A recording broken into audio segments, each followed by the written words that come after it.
Le sans-papier, il n'a pratiquement aucun droit, rien du tout. Et encore moins l'accès aux soins de santé, c'est la chose la plus difficile pour lui.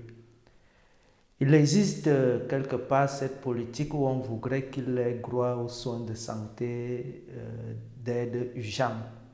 Mais ce n'est pas à donner à tous les sans-papiers. Tu vas rencontrer que des personnes, par exemple, parce qu'ils ont demandé l'asile, ils ont un numéro national pendant qu'ils sont en procédure et ils peuvent avoir accès à cette demande. Et déjà, il faudrait déjà que le sans-papier soit informé à partir du CPS qu'il faut demander cette aide urgente. Parce que tu ne peux pas te présenter comme ça à l'hôpital. Soit au moins on va te demander ça. Donc l'accès est quasiment impossible. Déjà, pour qu'on t'enregistre pour des raisons de santé, on va toujours te demander la carte d'identité. Et tu t'imagines quelqu'un qui est sans papier, il n'a pratiquement rien. Il est exclu de la société. Donc, il n'a pas accès aux soins de santé. Sauf quelques cas rares quand peut-être tu es accompagné par une assistante sociale qui est en train de faire les démarches pour toi ou alors une association qui t'a récupéré. Et déjà, il faudrait déjà que tu sois visible auprès des associations ou alors que tu aies le bon renseignement qu'il faut pour trouver la personne qui va te guider. Donc, se lever comme ça et dire qu'on ira pour demander l'aide ou bien être sûr qu'on peut avoir gros soins de santé, c'est impossible. Déjà, la personne sans papier, en elle-même, vit déjà dans la peur d'être visible, la peur d'être stigmatisée par tous les maux, toutes les humiliations que cela peut aussi accompagner, dans le sens où on sait que vous êtes une personne sans papier.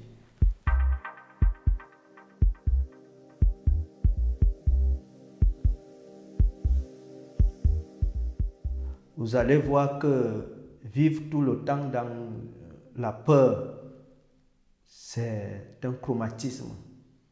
Le sans-papier, il est abandonné à lui-même. Il n'a jamais de psychologue qui vont peut-être l'accompagner dans cette situation.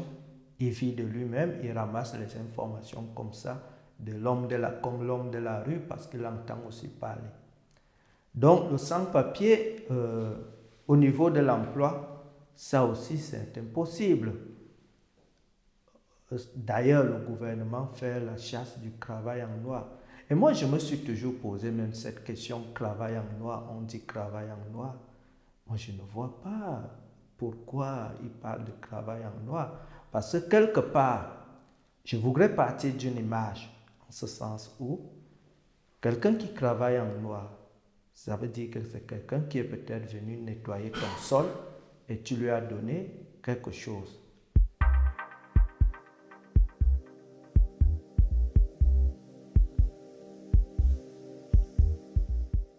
Tu vois déjà, ça veut dire que quelque part, cette personne contribue déjà au niveau de l'impôt, de la taxe, parce que le produit qu'il achète, il y a la TVA dessus.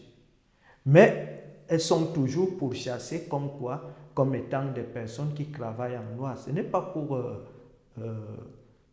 encourager le travail en noir, mais c'est pour dire tout simplement que la personne sans papier est exclue.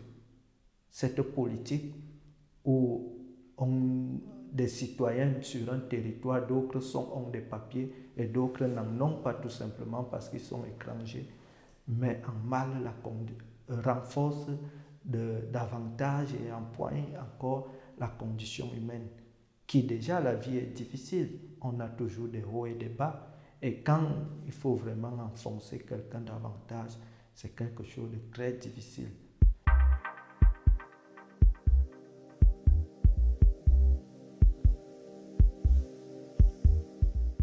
Parfois, des gens comme ça, ils se retrouvent qu'ils ont la maladie de la cramblotte.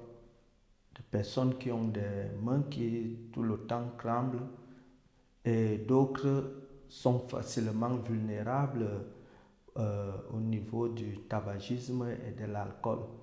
Parce qu'ils savent que le seul moyen de noyer leurs soucis, de ne pas se laisser abandonner par le trouble de la pensée, ils préfèrent se laisser emballer par le tabagisme et puis il se saoule et il sait qu'il a passé la journée. Donc c'est un phénomène qui montre encore combien de fois la santé est dégradée. Et à la limite même, déjà même le fait de rester sans papier, ne fût-ce qu'un mois, parce qu'il y a des gens qui font à plus de 10 ans, ça a déjà diminué l'espérance de vie de cet être humain. Vivre une incertitude totale, la peur, dont la santé est totalement dégradée. Moi, j'aimerais même que parfois les scientifiques essayent un peu d'analyser une personne qui est arrivée pleine d'énergie et qui peut-être un moment a vécu le sans-papier. On va voir que sa santé a totalement dégradé.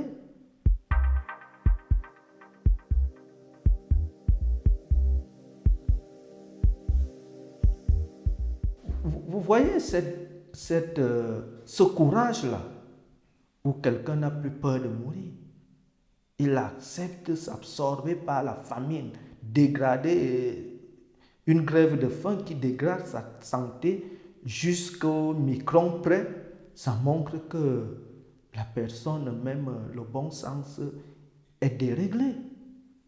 Tout simplement parce que rien ne vaut vraiment la santé psychologique.